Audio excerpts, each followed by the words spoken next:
24 ঘন্টায় সাগরে 4 জনের ভাসমান মরদেহ উদ্ধার করা হয়েছে এবং 2 জন ভেসে যাচ্ছিল। ও সময় উদ্ধার করে কক্সবাজার সদর হাসপাতালে নিয়ে আসলে কর্তব্যরত চিকিৎসক মৃত ঘোষণা করেন। অর্থাৎ সাগরে গত 24 ঘন্টায় সাগরে 6 জনের মৃত্যুর ঘটনা ঘটেছে।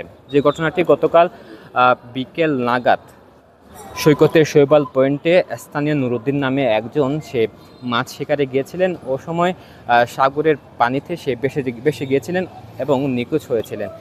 আজকে সকাল 11টার দিকে তার মরদেহ উদ্ধার হয় নাজিরার টেক পয়েন্ট হতে, অর্থাৎ সাগর থেকে তার মরদেহ ভাসমান অবস্থায় উদ্ধার করা হয়। এবং গতকাল বিকেল 5:30টার দিকে সৈকতের লাবণী এবং সুগন্ধা পয়েন্টের মাঝামাঝি স্থানে অর্থাৎ সিগাল পয়েন্টে একজন পর্যটক, চট্টগ্রাম থেকে আগত একজন পর্যটক, নাম ছিল রাজীব, সে নিখোঁজ হয়েছিল। অর্থাৎ তারা 5 বন্ধু সৈকতে সমুদ্র স্নানে নেমেছিল। ওই সময় তারা 5 জনই ভেসে যাচ্ছিল। তার মধ্যে 4 জন কোনোভাবেই পাড়ে ফিরতে পারলেও একজন নিখোঁজ হয়। নিখোঁজের পর গতকাল দিবাগত রাত 1টার দিকে শহরের ডায়াবেটিক্স পয়েন্টের সৈকত হতে তাকে ভাসমান অবস্থায়, সাগরে ভাসমান অবস্থায় উদ্ধার করা হয়।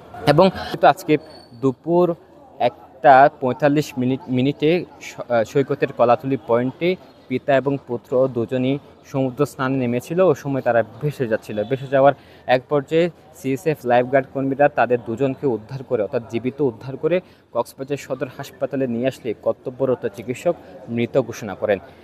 পিতার নাম ছিল শাহিনুর রহমান এবং পুত্রের নাম ছিল সিফাত। তাদের দুজনের মৃত্যু হয়েছে এবং অজ্ঞাত আরও 2 জনের মরদেহ ভাসমান অবস্থায় সাগর থেকে উদ্ধার করা হয়েছে। একটি হচ্ছে পেছাদ্বীপ সমুদ্র সৈকত থেকে একজন অজ্ঞাত ব্যক্তির মরদেহ, ভাসমান মরদেহ উদ্ধার করা হয়েছে। আরেকটি যে আশ্রয়ণ প্রকল্পের পাশে যে সাগর এবং নদীর কিনারা রয়েছে ওখান থেকে ভাসমান অবস্থায় অর্ধগলিত একজনের অজ্ঞাত মরদেহ উদ্ধার করা হয়েছে। তাদের 2 জনের মরদেহ ইতিমধ্যে কক্সবাজার সদর হাসপাতালের মর্গে রয়েছে। অর্থাৎ গত 24 ঘন্টায় যে 6 জনের মরদেহ উদ্ধার হয়েছে সাগর থেকে, সাগরের পানিতে তাদের মৃত্যু হয়েছে এমনটি জানা হচ্ছে। অর্থাৎ এই যে ঘটনাগুলো ঘটছে, মূলত আমরা বিশেষজ্ঞদের সাথে কথা বলছি, তারা যেটি বলছেন যে গুপ্তকাল সৃষ্টি হয়েছে।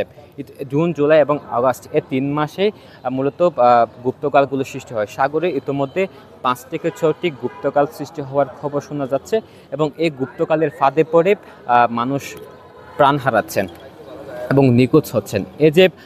এই যে গুপ্তকাল থেকে বাঁচতে এবং সাগরের সৌন্দর্যের মাঝে যে ভয়ঙ্কর রূপ সেটি থেকে বাঁচতে মূলত নিজেদের সচেতন হতে হবে এমনটি বলছেন বিশেষজ্ঞরা।